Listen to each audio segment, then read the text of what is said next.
Good morning, students. I am Abhijit, going to teach you Science, Chapter 4, Metal and Non-Metals. Last day we have studied the reactions by metal and non-metals and reactivity series, displacement reaction, ये सब हम लोग पढ़ चुके हैं। और usage of metals हम लोग बहुत पहले ही डिस्कस कर चुके थे। आज हम लोग डिस्कस करेंगे uses of non metals and metalloids. First of all, uses of non metals. Non metals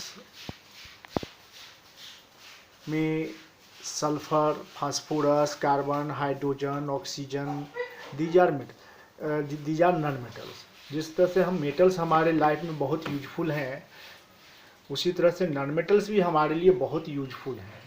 जैसे ऑक्सीजन भी एक नॉन मेटल है, और ये कितना इम्पोर्टेंट है ये हम सभी जानते हैं। इसके बिना हम लोग जिंदा नहीं रह सकते हैं। तो यहाँ पे कुछ और कॉमन नॉन मेटल्स का यूजेज बताया जा रहा है। जैसे सबसे पहले सल्फर के बारे में हम जाने। सल्फर का क्या यूज है?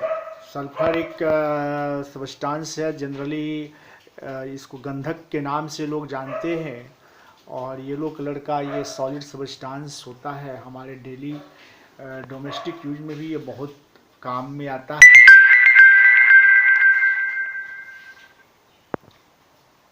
तो सबसे देखिए सल्फर का क्या use in manufacture of H2SO4 acid. Acid है H2SO4 acid. H2SO4 acid sulphuric acid को कहते हैं। सल्फ्यूरिक एसिड का फार्मूला है H2SO4, तो उसके बनाने में सल्फर का यूज होता है। दूसरा यूज है used in vulcanization of rubber. Vulcanization of rubber का मतलब है रबर को हार्ड करने के लिए उसमें सल्फर मिलाया जाता है। और इसका एक यूज है यूज्ड इन स्किन ऑइंटमेंट्स। चर्म रोग का इलाज के लिए कुछ ऑइंटमेंट्स बनता है, क्रीम बनता है, दवा, जिसमें कि सल्फर का इस्तेमाल होता है। ये फंगस वगैरह को मारने में काम आता है, फंगिसाइड्स के रूप में। तो ये सब सल्फर का यूज है। तो सल्फर हमारे डेली लाइफ में भी बहुत यूजफुल है। दूसरा यहाँ पे नॉन मेटल है फास्फोरस। फास्फोरस हम लोगों की माचिस की तीली में और मैच बॉक्स के ऊपर में फास्फोरस का लेयर होता है। तो used in match boxes and fireworks industry. पटाखा इंडस्ट्री में भी इसका इस्तेमाल होता है। दूसरा used in manufacture of phosphate fertilizer. Phosphate fertilizer में भी ये फास्फोरस का यूज होता है। नेक्स्ट है कार्बन। कार्बन भी एक नॉन मेटल है, और ये हमारे लिए बहुत यूजफुल है। और कई इसके डिफरेंट फॉर्म्स हैं, एलोट्रॉप्स हैं, जो हमारे काम में आता है। जैसे देखिए पहला है यहाँ पे यूज्ड एज ग्रेफाइट इन लेड पेंसिल। पेंसिल में हम लोग जिस पेंसिल से लिखने का काम करते हैं उसमें ग्रेफाइट का इस्तेमाल होता है। ग्रेफाइट कार्बन का ही एक रूप है। दूसरा यूज्ड एज डायमंड। डायमंड भी कार्बन का ही रूप है, और इसका इस्तेमाल ज्वेलरी में होता है। Coal, coke, charcoal, all these are for different forms of carbon and very useful in our daily life. तो कार्बन जो है कोल, कोक, चारकोल ये सब के रूप में भी हमारे लिए यूजफुल है। तो these are the uses of non metals. और भी बहुत सारे नॉन मेटल्स हैं जो कि हमारे लाइफ में बहुत यूजफुल है। हाइड्रोजन। हाइड्रोजन भी एक नॉन मेटल है, और ये भी हमारे लिए यूजफुल है। ये आपके बुक में दिया हुआ है। अमोनिया गैस बनाने में इसका इस्तेमाल होता है। एक्सट्रैक्शन ऑफ मेटल में यूज होता है, और ये फ्यूल के फॉर्म में, ईंधन के फॉर्म में, रॉकेट वगैरह में इसका इस्तेमाल किया जाता है। अब हम लोग एक मेटलॉइड के बारे में, यूजेज ऑफ सिलिकॉन। सिलिकॉन जो कि एक मेटलॉइड है, मेटलॉइड के बारे में हम पहले भी आपको बता चुके हैं मेटलॉइड क्या है। कुछ ऐसे भी एलिमेंट हैं जिसमें मेटल और नॉन मेटल दोनों के ही गुण पाए जाते हैं। ऐसे एलिमेंट को मेटलॉइड कहते हैं या सेमी मेटल कहते हैं। तो इसी में एक एग्जांपल है सिलिकॉन।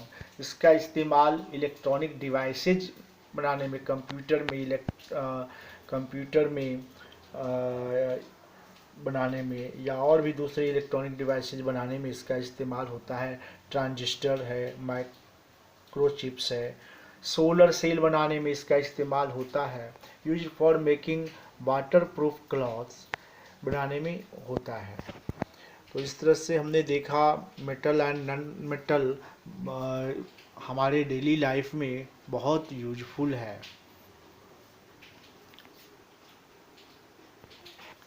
अब हम लोग नोबल मेटल्स के बारे में जानेंगे। ये नोबल मेटल्स क्या है?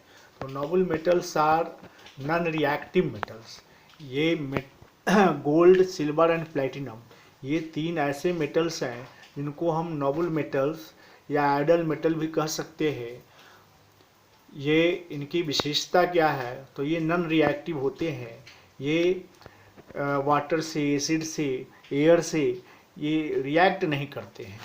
और यही वजह है कि ये जनरली नेचर में फ्री स्टेट में पाए जाते हैं। जैसा कि हम बता चुके हैं कि मेटल्स फ्री स्टेट में ही पाए जाते हैं और कंबाइंड स्टेट में पाए जाते हैं, लेकिन ये सारे नोबल मेटल्स जो हैं वो फ्री स्टेट में ही पाए जाते हैं, क्योंकि ये रिएक्टिव नहीं होते हैं। और यही वजह है, क्योंकि ये नॉन रिएक्टिव होते हैं, इसीलिए इनका इस्तेमाल हम ऑर्नामेंट्स बनाने में करते हैं, ऑर्नामेंट्स गहना बनाने में करते हैं। और इसके साथ ही इलेक्ट्रोप्लेटिंग में दूसरे चीप नॉन मेटल के ऊपर एक अट्रैक्टिव कलर और कोरोजन से बचाने के लिए उस पर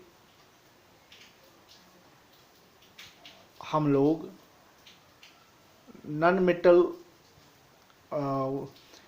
ये नोबल मेटल का हम कवर करते हैं, कोट करते हैं। तो इलेक्ट्रोप्लेटिंग में भी इसका इस्तेमाल होता है।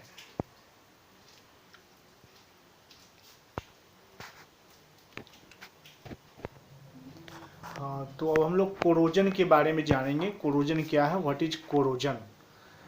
Corrosion the decaying of metal. Metal का डिकेइंग मतलब सड़ना, गलना।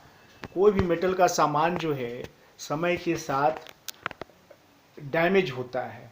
तो ये जो डैमेज होने का जो प्रोसेस है, decaying of metals due to reaction with oxygen और air in presence of moisture is called corrosion. कोई भी मेटल जो है हवा के साथ, हवा में जो ऑक्सीजन है उसके साथ रिएक्शन कर करके, और ये रिएक्शन भी करता है मॉइस्चर के प्रेजेंस में। तो जो कोई भी मेटल ऑक्सीजन के साथ, हवा के ऑक्सीजन के साथ रिएक्शन करता है और डैमेज होता है, इस प्रोसेस को ही कोरोजन कहते हैं। कोरोजन हर मेटल का होता है, कोई भी मेटल हो। जैसे कोई भी आप सामान लाते हैं, मेटल का ऑब्जेक्ट लाते हैं, नया में बहुत शाइनी होता है, लेकिन धीरे धीरे वो बहुत डल हो जाता है। वजह यही है कि वो ऑक्सीजन के साथ रिएक्शन कर करके एक मेटल के ऑक्साइड का एक कोट बना लेता है, लेयर बना लेता है, जिसकी वजह से उसका कलर डल हो जाता है। तो हर मेटल में ये कोरोजन होता है। और आयरन का जो ये कोरोजन है उसको हम क्या कहते हैं? रस्टिंग, रस्टिंग कहते हैं। Corrosion of iron is called rusting. When कैसे होता है? तो when iron article are placed open in air, हवा में खुला छोड़ देते हैं, a brown layer is coated over it. एक ब्राउन लेयर जो है ऊपर बैठ जाता है। This brown layer is called rust.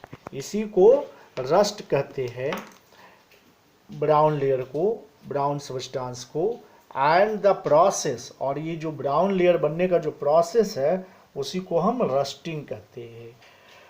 तो केमिकली ये जो रस्ट है, जंग लगना जिसको कहते हैं, जंग आयरन ऑक्साइड कहलाता है। Iron oxide, it is iron oxide. तो रस्टिंग के लिए या कहें कोरोजन